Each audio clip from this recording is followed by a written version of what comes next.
Panorama group, जो सोचता है वो करता है। नमस्कार, भारत लाइव देख रहे हैं आप। बिहार के 4 सीटों पर उपचुनाव की घोषणा के बाद अब उम्मीदवार के नाम सामने आ रहे हैं।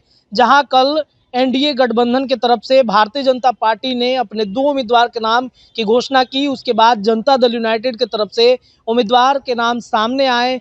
फिर उसके बाद अगर देखा जाए तो अब जीतन राम मांझी की पार्टी हिंदुस्तानी अवाम मोर्चा भी आज फाइनल करेगी। लेकिन उससे पहले आरजेडी महागठबंधन में सभी दलों के साथ मिलकर के आज आरजेडी दफ्तर के ठीक अंदर में एक प्रेस वार्ता बुलाई गई है और 4 नामों को सामने कर दिया गया है 4 सीटों के लिए। जी हाँ, हम आपको बताते हैं, इमामगंज से रोशन कुमार मांझी, राजेश मांझी को उतारा गया है, तो बेलागंज से विश्वनाथ कुमार सिंह को उतारा गया है। रामगढ़ में अजीत कुमार सिंह, जो जगदानंद सिंह के बेटे हैं, सुधाकर सिंह के भाई हैं। इसके अलावा तरारी से राजू यादव के नाम सामने आए हैं। ये कितने मजबूत प्रत्याशी हैं, कितना कमाल कर दिखाएंगे, हम सीधे बाबा से जुड़ते हैं और उनसे जुड़ करके इन चारों नामों के बारे में चर्चा करते हैं, बातचीत करते हैं कि आखिरकार क्यों ये प्रत्याशियों के नाम दिए गए हैं। चूँकि ये सभी नए प्रत्याशी हैं, बिल्कुल 2020 में इनके कई दिग्गज नेता वहाँ पर थे, लेकिन अब सभी वहाँ पर चूँकि कई सांसद बन गए और कई लोग जो हैं अब लड़ाई से बाहर हो चुके हैं। तो ये सभी नए प्रत्याशी हैं, कितनी टक्कर दे पाएंगे, चलिए सीधे बाबा से जुड़ते हैं और जानकारी लेते हैं। तो चलिए दर्शकों, देखिए हमारे साथ बाबा जुड़ गए हैं फोन लाइन पर। बाबा, 4 प्रत्याशियों के नाम के अनाउंसमेंट महागठबंधन ने एक प्रेस वार्ता करके, संयुक्त प्रेस वार्ता बुलाई है और बुला करके चारों नाम के जो है वो अनाउंसमेंट कर दिया गया है। इमामगंज से रोशन कुमार मांझी हैं, बेलागंज से विश्वनाथ कुमार सिंह हैं, रामगढ़ से अजीत कुमार सिंह हैं, तरारी से राजू यादव। जो बातें आप कह रहे थे वो लगभग फाइनल हो चुका है। तो इसमें सवाल ये है कि ये चारों प्रत्याशी नए हैं, क्या ये टक्कर दे पाएंगे एनडीए को? प्रशांत किशोर भी मजबूती के साथ उतर रहे हैं, क्या लग रहा है? देखिए रत्नेश, जो चर्चाएं हम कर रहे थे कि एक तरफ जहां एनडीए गठबंधन एकजुट होने की कोशिश में लगा हुआ है और ये दिखाने की कोशिश कर रहा है कि हम एकजुट हैं, किसी तरह का कोई कंट्राडिक्शन हमारे बीच में नहीं है। जैसा कि आपने देखा भी होगा कि अभी तक जीतन राम मांझी ने अपना नाम अनाउंस नहीं किया है जी। जदयू ने लगभग मान के चलिए कि अपना नाम अनाउंस कर दिया, मनोरमा देवी का नाम सामने आ गया, आप खबर भी सवेरे चलाए थे जी। 2 सीट पर भारतीय जनता पार्टी ने अपना नाम अनाउंस कर दिया है। यानी कि एक जगह बैठ करके जो हम जिसकी बात बता रहे थे कि कहीं ना कहीं एनडीए गठबंधन के भीतर कोई कंट्राडिक्शन जरूर है, क्योंकि आपने अभी अभी एक शब्द कहा है जो बहुत ही महत्वपूर्ण है कि महागठबंधन के सभी घटक दल के नेता बैठ करके और सीट का अनाउंसमेंट किए हैं जी। लेकिन ये कमी आपको एनडीए गठबंधन में नजर आई है। तो ऐसी स्थिति में एक बात तो पहले तो फर्स्ट अगर देखा जाए तो प्रथम क्लास में मक्षिका पात्रम वाला स्थिति है कि पहले ही एक बढ़त तो आप देख लीजिए कि ऑलरेडी ले चुका है महागठबंधन। इससे पहले आपने देखा होगा कि जनसुराज कैसे आगे बढ़ रहा है।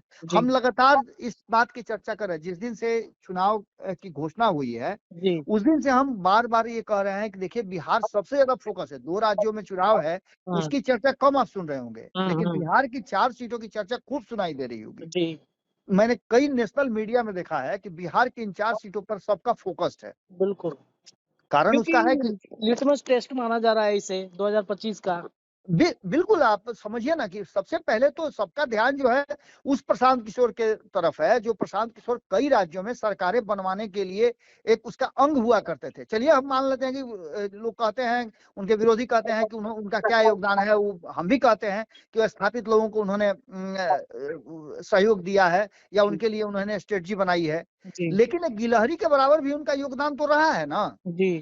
आज उन्होंने बिहार में सबसे पहले अपने उम्मीदवारों की घोषणा करके एक मानसिक दबाव तो जरूर दोनों गठबंधन पर डाल दिया, जिसका नतीजा है कि एनडीए गठबंधन बिखरा हुआ नजर आया। बिल्कुल। वहीं आप देखिए कि महागठबंधन जो है, इंडिया गठबंधन, उसने जिस तरह से सीट शेयरिंग का समझौता आपस में कर लिया, ये नहीं का माना जा रहा था कि 2-2 सीटों पे माले लड़ेगा। आप इस बात को समझिए, वाम दलों को 2 सीट दे दे राष्ट्रीय जनता दल, ये नहीं लग रहा था। बिल्कुल। लेकिन जिस तरह से तेजस्वी यादव ने इस पूरे मामले को समझा है या जिस तरह से उन्होंने एक ट्विस्ट देने का काम किया, इमामगंज की बात कर लीजिए आप।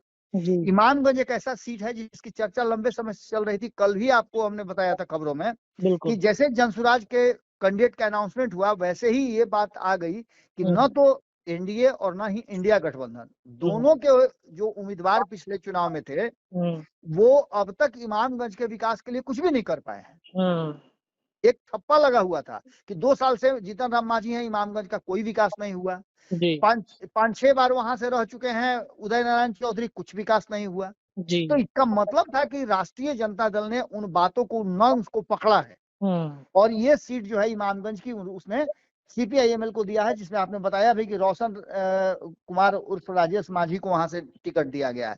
मांझी की बहुलता यहाँ पर है और ये देखते हुए एक बड़ा ट्विस्ट है। दूसरी बात कि आप तरारी की बात कर लीजिए, तो तरारी में तो हम पहले से कह रहे थे कि यहाँ से राजू यादव को मिलेगा टिकट, क्योंकि लोकसभा में उन्होंने अपने आप को सेक्रीफाइस किया था। जी जी जी जी जो 2019 में लड़े थे, कड़ा टक्कर दिया था, सेकंड पोजीशन पर रहे भी थे, परिस्थितियां विकट होने के बाद भी उन्होंने कड़ी टक्कर दी थी भारतीय जनता पार्टी को। 2024 में उन्हें नहीं चुनाव लड़ाया गया, तो ऐसी स्थिति में उनके लिए वो सीट निश्चित रूप से एक महत्वपूर्ण सीट है। और तरारी में भी जो समीकरण बने हैं उसमें इनका माले का, चूंकि आप जानते हैं कि अभी अभी आप देखिए उसी क्षेत्र से आती है आपको जो लोकसभा चुनाव हुआ है उसमें उसी क्षेत्र से आप देखिए काराकट से जीत करके आए हैं माले ही। जी जी जी इसके अलावा आप आरा की बात कर लीजिए जो उसके बीचों बीच तरारी है, तो वहां से भी माले जीत करके आई। इसका मतलब सीधा सा है कि कहीं ना कहीं इस क्षेत्र में माले का प्रभाव है,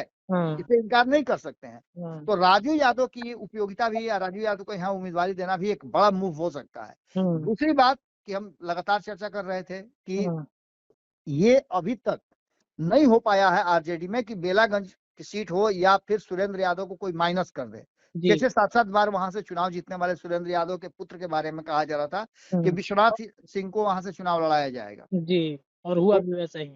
हाँ, बेलागंज से, तो बेलागंज से विश्वनाथ का ही नाम आया है। ये भी एक बात है कि विश्वनाथ सिंह का नाम आया है, विश्वनाथ यादव लिखते हैं, सिंह होता है। जी जी जी इसके बाद आगे बढ़िए रामगढ़, तो रामगढ़ में भी हम आपको बता ही रहे थे कि रामगढ़ में अजीत कुमार जैसे ही जदयू से छोड़ करके आए आरजेडी में, हालांकि जगदानंद सिंह के बारे में कहा जाता है कि वो परिवारवाद से थोड़ा दूर रहते हैं, लेकिन परिवारवाद वाली पार्टी कही जाने वाली राष्ट्रीय जनता दल के साथ रहते हैं तो कैसे उसे अछूता रह सकते हैं। जी जी जी जी अगर नहीं भी अपने परिवार को सपोर्ट करते हैं, हालांकि उनका है कि 2010 में उन्होंने 2015 में 2 बार जो स्टैंड लिया था उसकी चर्चा खूब होती है। अपने ही पुत्र के विरुद्ध 2010 में उन्होंने सुधाकर सिंह का विरोध कर दिया था, उनके विरुद्ध में वो।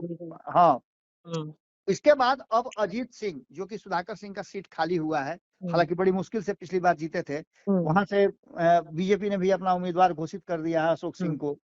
अभी तक उसमें एक ही बात है कि 2 दल अभी और अपने उम्मीदवार की घोषणा करेंगे। एक बीएसपी वहां से चुनाव लड़ेगी ही लड़ेगी, क्योंकि यहाँ से रविदास की संख्या अच्छी खासी है। कल ही हम विश्लेषण कर रहे थे तो आपको बताए भी थे कि दलित समाज का भी यहाँ बहुत अच्छा वोट बैंक है, जो कि कई टक्कर देती है। 2020 में भी कई टक्कर दिया था, यहाँ से सेकंड नंबर पे रही थी, थर्ड नंबर पे बीजेपी पहुंच गई थी, और उसी अशोक सिंह को बीजेपी ने एक बार फिर से मौका दिया है। तो यहाँ की लड़ाई अजीत कुमार सिंह वर्सेस अशोक सिंह कड़ी होगी, लेकिन इसमें अब जनसुराज और बीएसपी किसको उम्मीदवार बनाती है ये बहुत महत्वपूर्ण होगा।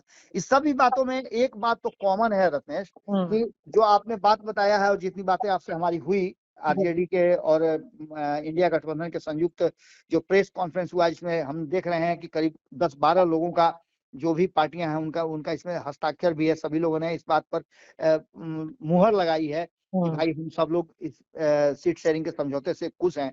तो ऐसी स्थिति में एक बात तो साफ नजर आती है कि पहला जो मानसिक दबाव है वो इंडिया गठबंधन ने एनडीए गठबंधन पर डाल दिया है। ऊपर से एनडीए गठबंधन को एक लड़ाई जनसुराज से भी लड़नी है। तो देखना दिलचस्प होगा कि क्या कुछ निकल के सामने आता है, लेकिन इतना तो मान के चलिएगा कि तेजस्वी यादव का ये मूव बहुत ज्यादा महत्वपूर्ण लग रहा है। चलिए देखिए, तो बाबा ने सभी प्रत्याशियों पर अपनी राय रख दी है, कौन कितना मजबूत है, कौन टक्कर दे सकता है। फिलहाल इस खबर के लिए इतना ही, लेकिन आपको खबर लगातार मिलेगा, जो भी उपचुनाव से संबंधित अपडेट होगा हम आपको पल पल देते रहेंगे। देखते रहिए भारत लाइव। बहुत बहुत धन्यवाद। पनोरमा ग्रुप, जो सोचता है वो करता है। अगर ये वीडियो पसंद आई और वह बिहार के राजनीति और बिहारियत से सरोकार रखेनी तो सब्सक्राइब बटन दबा के चैनल के सब्सक्राइब कर ली। ओजे एगो घंटी बा, ओकरा बटन दबा देला से कुल सटीक और मारक खबर रुआ मुफ्त में मिल जाई। अगर रुआ पत्रकारिता के हमनी के नया प्रयोग में सहयोग कर चाहतानी तो ज्वाइन बटन दबा दी। पेटीएम नंबर नोट कर ली 9386816700। धन्यवाद।